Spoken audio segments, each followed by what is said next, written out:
राजस्थान के लिहाज से केंद्रीय मंत्री अर्जुन राम मेघवाल बीकानेर के सांसद आज अचानक किरण रिजिजू जी से कानून मंत्री का मंत्रालय ले लिया गया, कानून मंत्री का पद ले लिया गया और अर्जुन राम मेघवाल को कानून मंत्री बना दिया गया। अर्जुन राम मेघवाल पहले से ही संसदीय कार्य मंत्री हैं और आप जब भी संसद के बाहर कहीं बाइट देखते हैं प्राइम मिनिस्टर की, वो प्रेस को संबोधित करते हैं तो पीछे अर्जुन मेघवाल खड़े हुए अक्सर देखते रहते होंगे।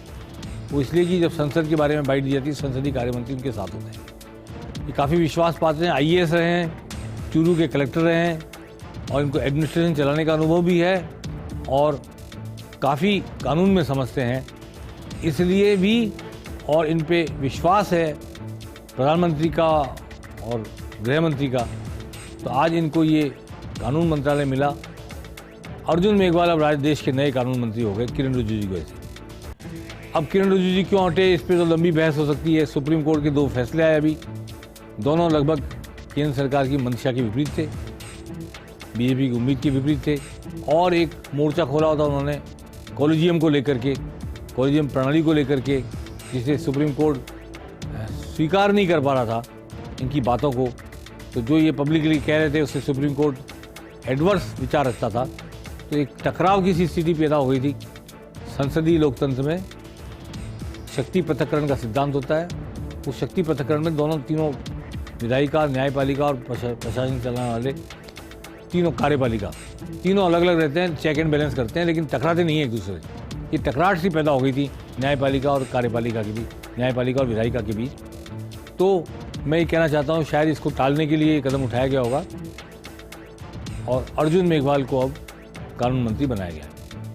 राजस्थान में चुनाव होने इसी साल में, इसलिए राजस्थान की राजनीति इस पर बड़ा इम्पैक्ट पड़ेगा क्योंकि राजस्थान में SC वोटर काफ़ी ज़्यादा है, काफ़ी बड़ी संख्या में, उसमें मेघवाल बहुत ज़्यादा संख्या में है। तो अर्जुन मेघवाल को ये स्ट्रेंथन करना, ताकत देना, उन्हें और मजबूत बनाना, देश का कानून मंत्री बनाना, क्या संदेश देगा राजस्थान की SC वर्ग को, मेघवाल वर्ग को खास तौर पर, और क्या इससे तो उनकी कोई कांग्रेस को छोड़ के बीजेपी की तरफ उनका रुझान बढ़ेगा या बीजेपी के साथ सॉलिडरिटी पैदा होगी, एकजुटता पैदा होगी, ये आने वाला वक्त बताएगा। पर अर्जुन मेघवाल की नियुक्ति निश्चित रूप से कानून मंत्री के रूप में राजस्थान के अगले चुनाव पे कोई असर डाल सकती है, ऐसा लगता है। ये आने वाला वक्त बताएगा कि कितना असर डालेगी और कौन प्रभावित होंगे और कितना वो एकजुट कर पाएंगे SC को, SC मतदाता को और खासतौर पर मेघवाल मतदाता को। लेकिन ये नियुक्ति भी एक राजस्थान के लिए आज चर्चा का विषय रही। अब एक बीजेपी की बात कर ली जाए। कल भाजपा की प्रदेश कार्य समिति की बैठक है लाडनू में, नागौर जिले में। नागौर जिले में जहां इस वक्त मात्र 2 विधायक हैं भाजपा के पास और भाजपा को हनुमान बेनीवाल से, जिनसे पिछली बार समझौता था, बड़ी कड़ी चुनौती मिली हुई है। अगर हनुमान बेनीवाल समझौता नहीं करते तो नागौर में भाजपा का क्या वजूद रहेगा। अभी मोहन राम चौधरी एक MLA हैं, रूपराम मुरावतिया दूसरे MLA हैं भाजपा के, 2 ही विधायक हैं। तो अब अगले विधानसभा चुनाव में यदि नहीं समझौता होता है हनुमान बेनीवाल से तो नागौर में पार्टी कैसी, हालांकि है तो प्रदेश कार्य समिति, पूरे प्रदेश के लोग आएंगे कार्य समिति के सदस्य, विधायक गण और बहुत सारे पदाधिकारी सारे आएंगे, मोर्चों के अध्यक्ष आएंगे, लेकिन वहाँ करने से एक मैसेज जा सकता है नागौर के ज़िले में कि यहाँ बीजेपी के इतने लीडर इकट्ठे हुए, इस तरह हुआ, एक्टिविटी बढ़ती है, कार्यकर्ता में जोश आता है और वो उत्साहित भी होता है। तो क्या नागौर में भाजपा की कार्य समिति में जो रणनीति बनेगी कांग्रेस के खिलाफ लड़ने की, किसी आंदोलन करने की, 6 महीने कैसे बिताए जाएं, कैसे चुनाव लड़ा जाए, इस रणनीति पर विचार होगा। और वसुंधरा राजे पूर्व मुख्यमंत्री 20 मई को इस कार्य समिति में शामिल होंगी। वो 19 मई को नहीं जा रही हैं, 20 मई को जाएंगी और 20 मई को शामिल होंगी। देखते हैं कल क्या होता है और कार्य समिति की बैठक में कैसे स्वर उभर के आते हैं, कैसी बातें होती है और किस तरह की रणनीति बनाई जाती है और पार्टी कार्यकर्ताओं का भी क्या निकल कर बाहर आता है, उनका क्या संदेश, क्या आकलन, क्या उनकी मानसिक स्थिति, मनोस्थिति, इसका पता भी नेताओं को चलेगा।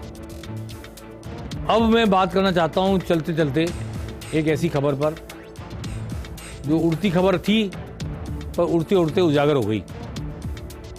सुभाष महरिया कल भारतीय जनता पार्टी में वापस उनकी घर वापसी हो रही है, और घर वापसी ऐसे हो रही है कि वो पहले केंद्रीय मंत्री थे, पार्टी में थे, टिकट कटा, निर्दलीय चुनाव लड़ा, हार गए, चुनाव लड़ा इन्होंने कांग्रेस में जाकर, फिर हार गए।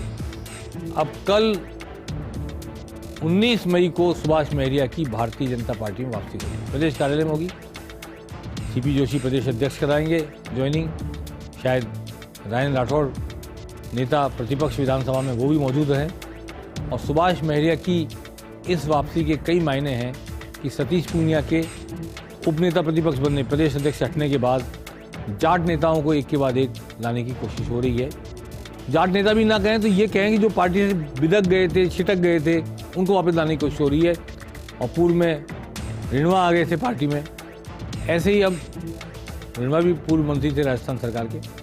उम्मीद लगती है कि रोहिताज शर्मा आ सकते हैं भारतीय जनता पार्टी में।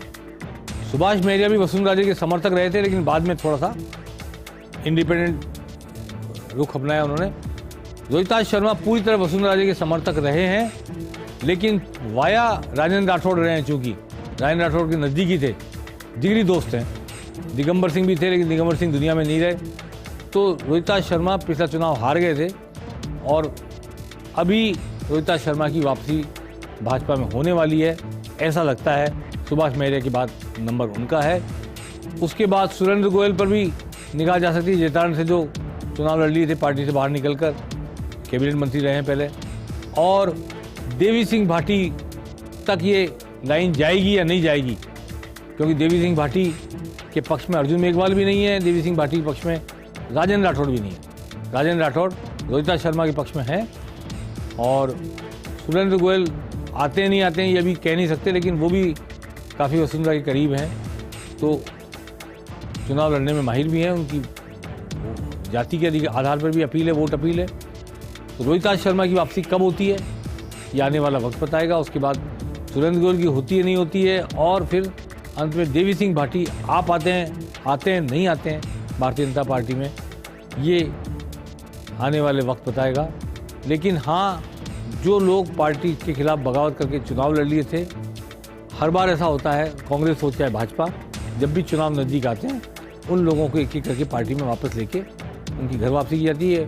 भूल सुधार, गलती सुधार करके जो भी समझ लें, गिले शिकवे दूर किए जाते हैं, और पार्टी कार्यकर्ताओं के साथ मेल मिलाप कराया जाता है। फिर टिकट दें ना दें, लड़ें ना लड़ें दोबारा, ये आने वाला वक्त बताएगा कि जिनकी घर वापसी होती है क्या उनको टिकट की गारंटी दी जाती है, या वो परिस्थिति देख कर वापस आते हैं और मूल्यांकन कर लेते हैं अकेले रहेंगे तो क्या कर पाएंगे, और अकेले रहेंगे जब कुछ नहीं कर पाएंगे तो पार्टी के साथ, कार्यकर्ताओं के साथ, संगठन के साथ, पूरी जमात के साथ जुड़ने की कोशिश करते हैं, ताकि चुनाव लड़ें या सरकार आए तो उसके साथ जुड़ करके वो राजनीतिक रूप से सजीव रह सकें, राजनीतिक रूप से एक्टिव रह सकें, राजनीतिक रूप से जीवंत रह सकें। ये आने वाले 5 साल के लिए एक प्रयास, अभ्यास, कोशिश हो सकती है राजस्थान में जगह जगह पर। तो आने वाले वक्त में देखेंगे हम कि कौन भाजपा में लौटता है, कौन कांग्रेस में लौटता है, और आने वाले वक्त में ये भी देखेंगे कि कौन इन पार्टियों से बाहर जाता है टिकट नहीं मिलने पर। आम आदमी पार्टी तैयारी में रहेगी, जो भाजपा से टिकट ना मिलने पर आए, कांग्रेस से टिकट ना मिलने पर आए, अगर जीत की जरा भी संभावना होगी, आम आदमी पार्टी उसने जो रुकावट लगा रखी थी उसको हटा दिया है, लेगी अपनी पार्टी में, चुनाव भी लड़वाएगी, और वो कोई परहेज नहीं रखेगी ऐसे किसी व्यक्ति से, ऐसा संकेत मुझे मिला है। और उसकी नज़र रहेगी बाकायदा कौन कांग्रेस से संतुष्ट होकर आता है, कौन भाजपा से संतुष्ट होकर आता है। अगर जरा भी ताकतवर प्रत्याशी हुआ और टिकट नहीं मिलने पर नाराज होकर बाहर आया तो आम आदमी पार्टी तैयार है। अभी ये स्पष्ट नहीं हो पाया है, सचिन पायलट अलग पार्टी बनाएंगे, बना के क्या हनुमान बेनीवाल से एकजुटता दिखाएंगे, गठबंधन करेंगे। वो करेंगे तो एक विकल्प असंतुष्टों के पास वो भी हो सकता है उपलब्ध कि वो भाजपा या कांग्रेस टिकट नहीं मिलने पर हनुमान बेनीवाल प्लस सचिन पायलट गठबंधन के पास चले जाएं। वो आने वाला वक्त बताया, दूर की कौड़ी है इस समय। पेनल्टी कॉर्नर में आज इतना ही। आने वाले दिनों में हम फिर चर्चा जारी रखेंगे राजनीति के इस खास कार्यक्रम में। नमस्कार।